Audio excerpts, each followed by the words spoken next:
রমজান যাচ্ছে, বাংলাদেশে এখন একটাই পার্টি, সেটা হলো ইফতার পার্টি। আমরা মাঠে নামবো না, মাঠে নামতে নামতে আমরা ক্লান্ত, এবং সেখানে মাঠে তো নামার পরে আবার হসপিটালে ভর্তি হতে হয়। এমন একটা অবস্থা, আমাদের হসপিটালে যে গিয়ে এই যে সরকারের আন্দোলন এগুলাতে যে চিকিৎসা দিব সেই টাকাটাও আমাদের পকেটে নাই।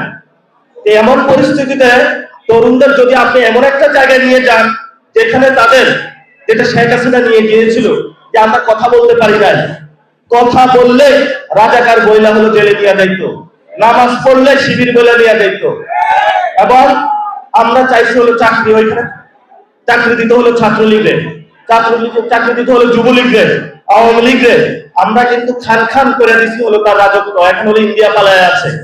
এই জন্য আমরা বলবো, বাংলাদেশের সবচেয়ে জঘন্য একটা কর্মকাণ্ড শুরু হয়েছে। প্রশাসনে হলো দলীয় লোক দেওয়া, এবং প্রশাসনে যেটা হচ্ছে বাংলাদেশ ব্যাংকে একজন সুইটের ব্যবসায়ীকে এনে বসায় দিচ্ছে। দেখেন না আপনারা বিভিন্ন জায়গায় এই যে দুদক, যে এই দুদকের মধ্য দিয়ে কালো বিড়াল গুলো, আপনারা ইতিহাস জানেন, বিভিন্ন জায়গায় দুর্নীতি করেছে, তাদেরকে ধরবে।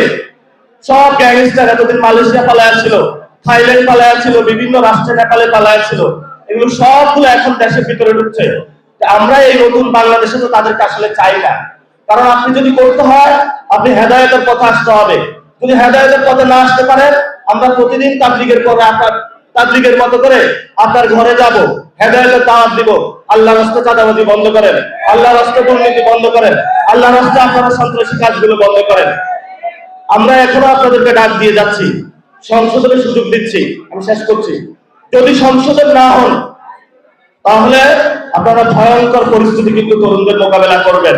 এখন আমরা কথা বলছি, কিন্তু সামনে কিন্তু আমরা কথা বলবো না। আমাদের এখন মুখ চলতেছে, সামনে সবকিছু চলবে।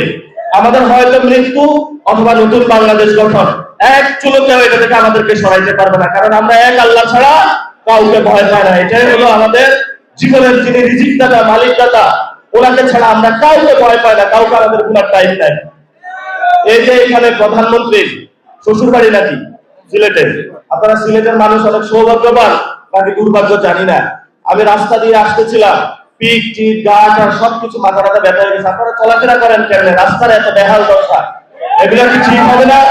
এই যে সিলেটের সাংবাদিক ভাইরা, আপনারা একটু রাস্তাগুলো দেখাইবেন মিডিয়ার মাধ্যমে।